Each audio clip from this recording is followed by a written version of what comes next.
Okay, so I think at this point I'm going to be calling this episode rescheduled. Technical difficulties. But it seems like everything is working on my end now. So probably the only thing that I had to do was an update, which, okay, it's kind of a weird thing to do to crash like that. But anyways, ladies and gentlemen, welcome back. Hopefully you enjoyed our previous interviews, and they're only going to ramp up as primary season comes to a head. We are, what, 10 days away from the 17th primary, which for those of you not counting the days, like myself, it gets very stressful, very stressful. But I like to say that I have the privilege of interviewing our first gubernatorial candidate here. Jessica, welcome to the show. Thank you so much for having me. So, and I am counting the days, by the way. I'm counting the days too. Trust me. I think once you get into politics, and it's like not even like you running as a candidate, just being exposed to it, you're like, okay, primary day, 10 days. Yep, absolutely. I can only imagine it's worse on your end because you're like on at the highest rates of the state. Yeah, and at some point, you start working backwards from that date, right? Planning all of the different aspects of the campaign based on that deadline, and it can be quite the challenge on just a logistical perspective, and getting all your whole team around that strategy of getting out the vote. Because our campaign, in Oregon, because we have the mail-in ballots, at some point your entire team just switches over to get out the vote type of activities. Right. And for those of you unfamiliar with Oregon, how the way that Oregon conducts elections, it's all mail-in, which was a shocker for me coming from Texas, where we actually could go places and vote. But there's an issue nor here nor there. Ballots start being issued out April 26th. So when I say primary season is almost over, well, we've been in primary season since our whole campaigns are revolving around the 26th when ballots go out, and 17th is just kind of our last couple days before we actually get to find out who's moving to the general. So for those of you wondering, you may have gotten a ballot already. Make sure you vote. We're, like I said, 10 days away. Yes. So while we're talking on your campaign, how is your campaign going? It's going well with a lot of candidates. I mean, we have, I think, 19 right now running in the primary for governor on the Republican side, and several others on the Democrat side. So, that poses its own challenges, but things are going well. We're getting out and meeting with a lot of people, and it's been an incredible experience. So what have you learned while going out and campaigning? Because obviously, as a candidate for governor, you have to travel the state and talk with different people. What have you learned on the gubernatorial campaign trail? Because obviously, the governor's race is a lot different and a lot larger than your previous run for the state senate. Yeah, well, just like a lot of places, and this is true for Oregon, I think, is that because our state is so large geographically, parts of our state have their own unique culture, their own challenges. And there's a big issue around this urban-rural divide, and that's real. I see it in my area, so I'm from Medford. I see it down here. And when you go to the Portland metro area, much of the same challenges exist, but some of the reasons for them are a little bit different, and how people interpret those challenges are a little bit different. There are many, many Oregonians outside of that area that just feel ignored, and they're not shy about telling you all about it. So traveling the state is actually a really, really important part of this. And if you're going to be a governor in Oregon, it's really imperative to have that experience on the ground, really seeing what it's like to live in other parts of our state, because it is different.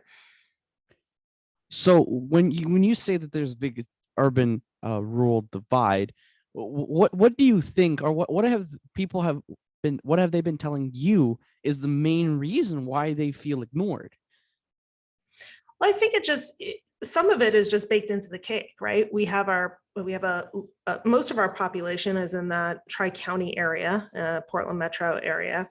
And because of the way the districts are laid out, that's where the majority of legislators are from, right? So you have these, the rest of Oregon has sort of light representation geographically speaking, and the bulk of the representation really is representing that population based. And when that happens, there's a pretty big disconnect. Right, and it's unfortunate that we are in a state where it only feels like the I-5 corridor is the one that has genuine representation. Yeah, and there's laws that are being passed in Salem, and many policies that are put in place that maybe work for those areas, but when it gets rolled out to the rest of the state, people have to figure out how to work around them, and that's incredibly frustrating, and it's expensive for communities. Absolutely. I could only imagine. For reference, I'm out here in Kaiser, so I'm not too far from Salem. Mm-hmm. So having to adjust from here wouldn't be as difficult to implement a policy as to somewhere in more rural Oregon. Yeah. Which again is unfortunate that that's the way that the state has allowed the system to be. Yeah, I mean, it's again, that's why it's important to have a mix of people at the table and to really listen to those voices. I feel like we've gotten a little bit away from that. We kind of go through the motions of that, right? But when it comes to actually hearing them and using that information to actually develop solutions, that is not, that part of that feedback loop is missing, right? So it's like, oh, we'll get people together, we'll hear what their challenges are, we'll take into consideration their ideas, but we're really just going to do what we want to do anyway. And that's been the sort of mode of operation now for quite some time, and people are over it. They're frustrated. And I totally get it. I mean, we saw some of the, 6 hours worth of testimony on making the masks mandatory. Remember, that was not that long ago, a month and a half ago, 2 months ago. And, they heard that testimony and did what they wanted to do anyway. And that was part of what happened at the OHA. And I actually asked about that. So I happen to sit on the Oregon Health Policy Board, which you would think would have access and sort of be involved in helping to set those policies, but it's actually not what that policy board does at all. None of that information even came before us. We never even had the opportunity to have a discussion. So it was even for those boards and committees, there's limited, I think, ability to have a voice and to have influence over some of those policy decisions. Right. And as you were saying, it's hard to kind of exercise the ability to oversee bureaucracies when the bureaucraries don't allow you to do that. Yeah. They'll just go right over your head. Exactly. Especially self-fulfilling, right? Especially with the voters, the whole thing is they have to come up with a rule, then they have to have this public hearing, then they have to vote on it, and it feels like the first two parts of this process was more done out of saying that it just had to be done because they already knew what they wanted to do. Yeah, and that's a shame, because it's not the way that system was supposed to work. It's really, we're supposed to take into consideration the voice of the people. We're supposed to really do the work and make sure that we are hearing them, we're incorporating those ideas, and that they actually do have a voice. And we've gotten to the point under one party rule, right, that those are just it's sort of an afterthought, right? It's, yes, we go through the mechanics of the actual process, but the decision's already made. And in some cases that may not be true, but that's the perception, and that's how people feel, especially outside that Portland metro area, in our rural areas. I mean, that's a real thing. And we saw it take place when they made the decision to shut down the summer hatchery program for steelhead on the Umpqua, right? There was many testimonies. The tribes came out against shutting down that program, and yet the decision was made to shut it down anyway. despite the solutions that were put forth and the testimony against it. So, I think we've got that's a good part of, I think, why we need new leadership. We have to have a different perspective, a different style leadership. I'm a CEO in my own company. I think Oregon can really benefit from the leadership, that kind of leadership, where we're really looking at operational streamlining and making sure that not only are we making good decisions and that we're really hearing people, but that our state is capable of executing the basic functions that we're required to do. I mean, you think about what happened with COVID and the inability for us to even get out unemployment checks. I mean, that's a basic government function, and it was a real struggle for us. Yeah, I've heard many horror stories about I've heard many horror stories about waiting for those COVID relief checks that just never seem to have arrived. And when you have a bureaucracy that no longer functions the way that it was supposed to do, many of us wonder, well, why is that bureaucracy still there? Right. Yeah. I mean, we need to do some work on it for sure. We're not really a functional state. Right. If it's and if the argument is made that it's not the system, it's who's in charge of the system, why do we continue to let people who we know for a fact will not make a system work still are still in charge of that system? It feels like it's, either way you put it, it reflects poorly on the state's leadership.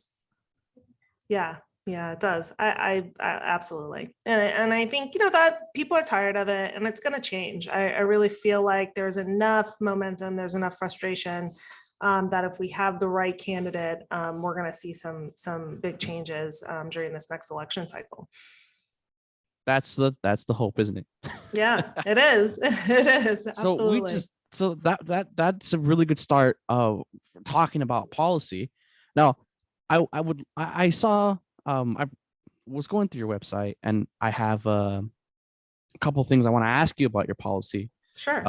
So maybe we can spend more time, because I've read your interviews and I've seen the different interviews. By the way, I've really enjoyed them. You are one of the few candidates that seem like a well of knowledge.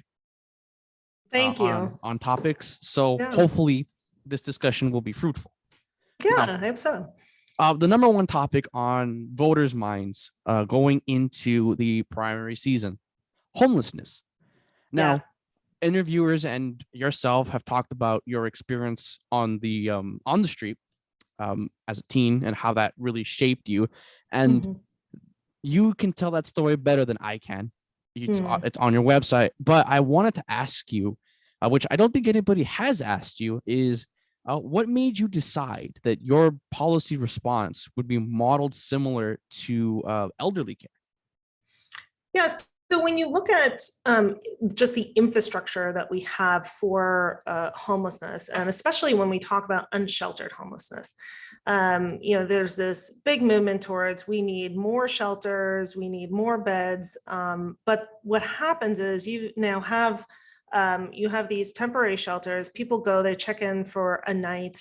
You can't stay there during the day. There's really we don't do well at all with wraparound services. And so we're just sort of offering temporary relief. Whereas really what we need is to make this a truly community based solution and have it be effective. Rather than just providing these sort of temporary places for people to go and get out of the elements. And if you look at the root cause of what we see in the unsheltered homeless today, and it's different than what it was 25 years ago. But what we see today is that it's really being driven by addiction and mental health, and in many cases both. So if you talk to experts, they'll tell you, 85% of people that are unsheltered are struggling with drugs, alcohol, and then potentially, in addition to that, some sort of mental health condition that they've been battling. And when you deal with that, you're talking about you need long-term solutions. You need support that lasts, more than a couple of days, more than a month, more than even 2 months in some cases, right?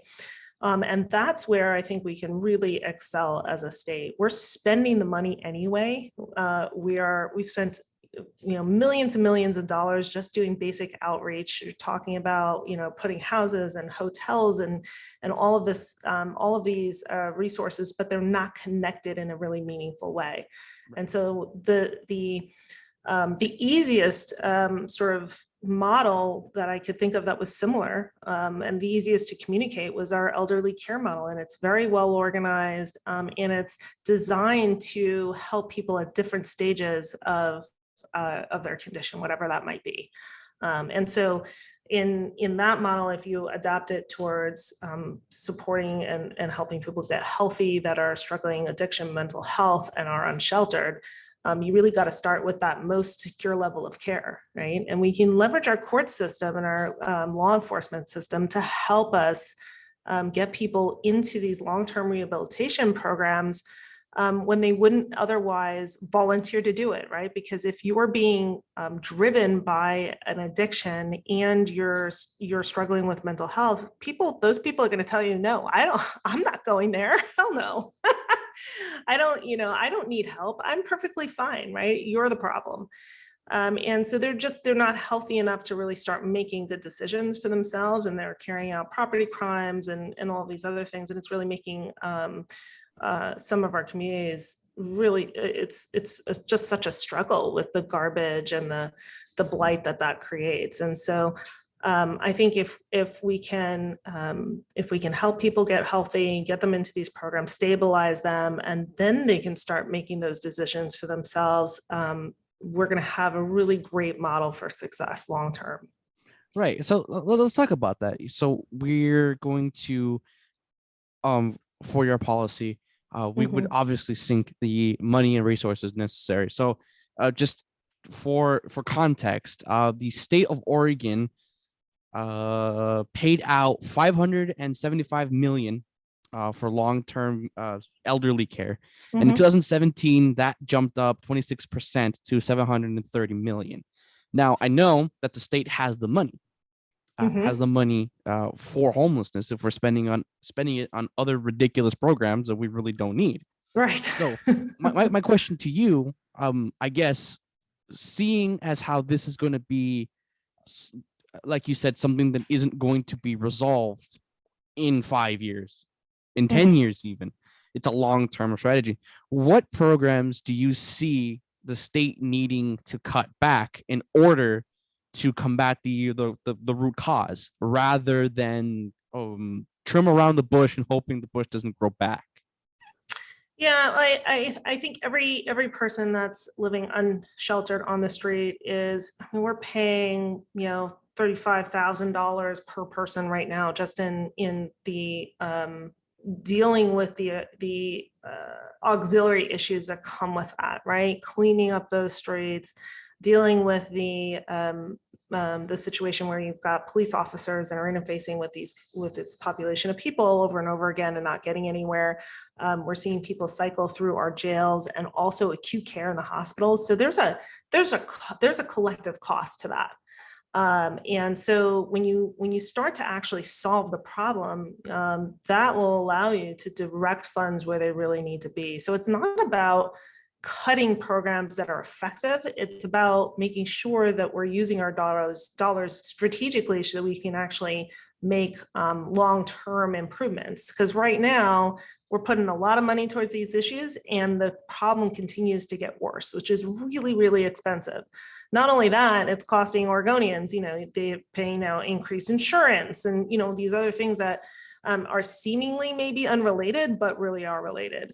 And so it's how do we make good investments on actually solving the problem, not enabling the problem. And I think ultimately we're going to save money on this and we're going to have a better quality of life. Right. And I guess while we're on the topic of enabling, the state of Oregon has done nothing but enable people who should be getting help. We've been enabling them to not seek help, in fact. And yeah. I'm almost curious to think. I almost assume that you would agree with me when I say that the state of Oregon has done nothing but foster this almost atmosphere of acceptance, not for the mental health aspect of it, but for those who are addicted to Mhm. drugs. Yeah. And we've seen this when the district attorney put on a misleading title for a ballot measure, Mhm. passed it overwhelmingly. So my question to you is, as governor, would you support legislatures or legislators and or citizen-led initiatives to repeal in part or all of Measure 110? I think it would certainly be helpful.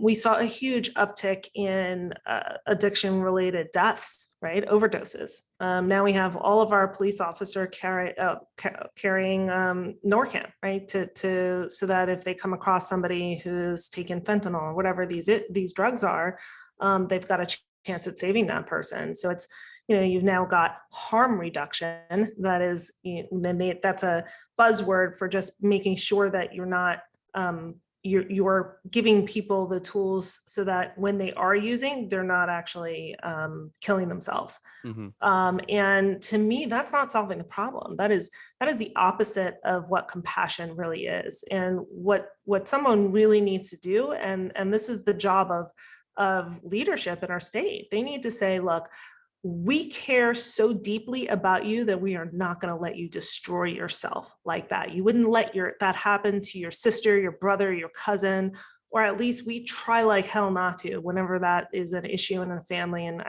I've talked to many families that are struggling with similar issues, and they feel really helpless because we don't have the resources to actually provide those families with the right type of support. And because we don't have the resources, our court system is unwilling to take action. So you might have somebody that really should be committed to some sort of program, right? But the courts won't do it, right? And until they're either tried to hurt themselves or hurt someone else. And by that time, it's almost too late. You've already seen the worst of the problem in many cases. And so we have to be much more proactive about really solving those problems and not being an enabler.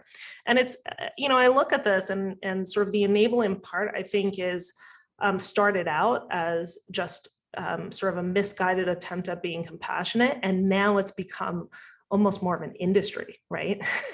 Which is a very healthy dynamic for a state to have. And it's all up and down the West Coast. And, Oregon has this really incredible opportunity to solve this problem with the right strategy and the right leadership. And I think it begins the root.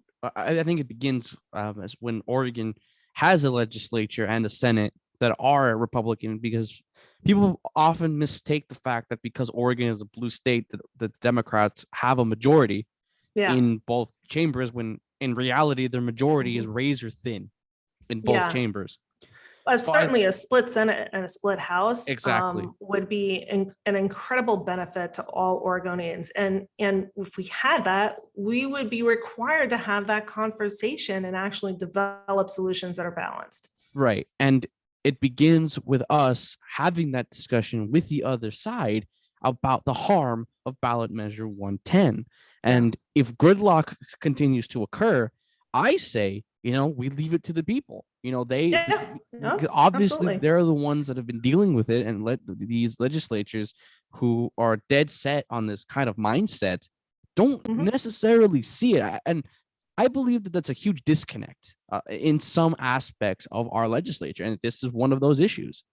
Yeah, I mean, well, the way that they sold, Measure 110 to people was that we shouldn't be throwing people in jail for addiction, right?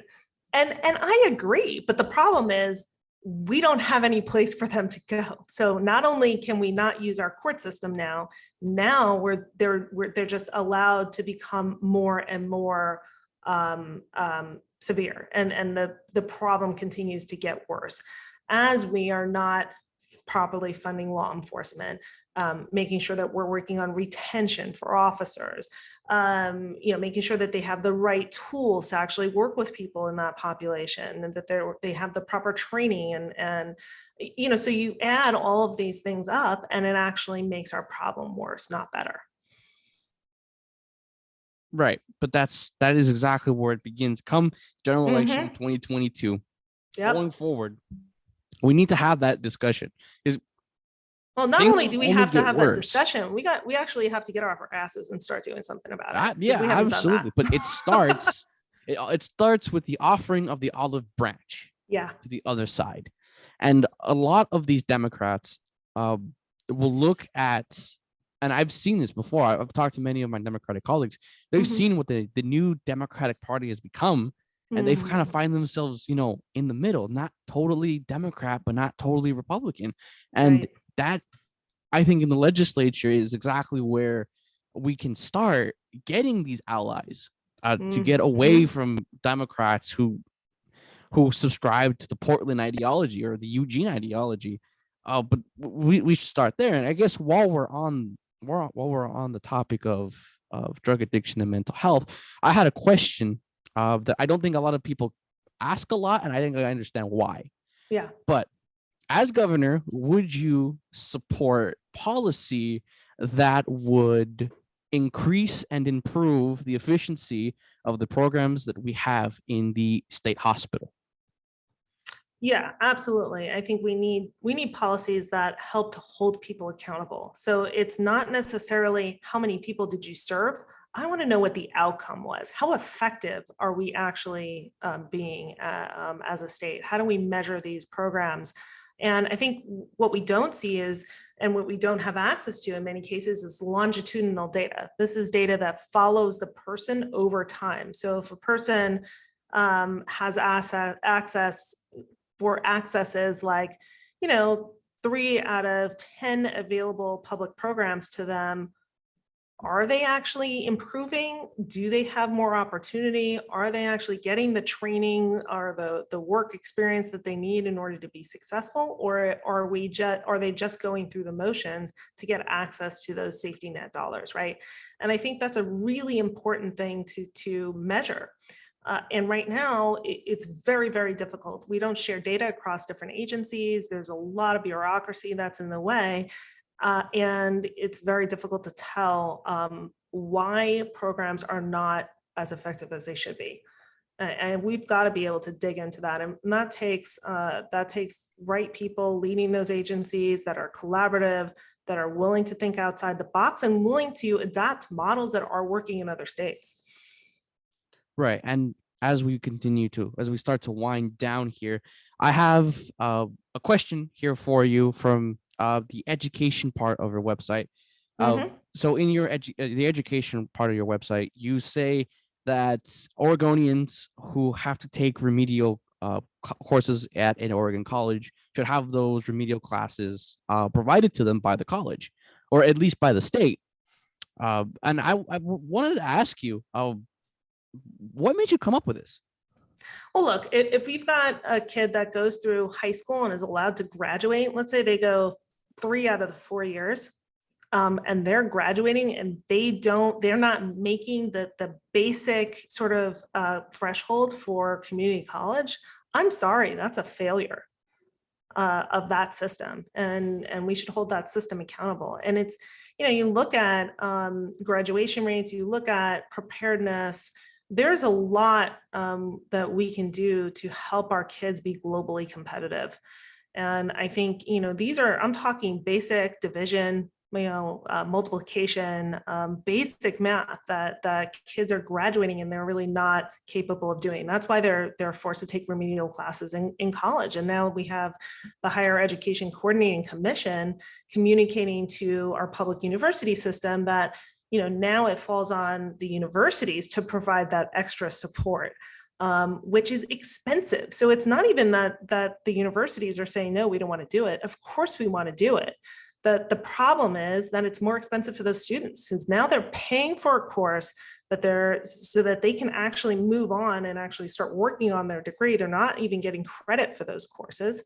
And it delays their ability to get that degree by, as long as possibly 2 years, depending on how many classes they need to get to get caught up. Mhm. And so instead of actually fixing the K through 12 system, we're just pushing we're kicking the can down the road and expecting that situation to be corrected in now adults. And it's really contributing, I think, to people's inability to be competitive, especially in the job market. Right. Thank you for that. I was genuinely curious as well, and I haven't heard anybody ask you that.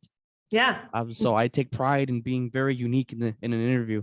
Thank you. It's a great Um, question. While we're on the topic of education, you specifically mentioned on your website that Measure 97, which allowed for youth apprenticeships in the state of Oregon, and I wanted to ask you, how do you envision that within your administration? What is your end goal with this? Yeah, so youth apprenticeships it's an amazing tool. They've been using this in Europe for quite a long time. It's called the Swiss model, and it's actually started in Germany quite some time ago.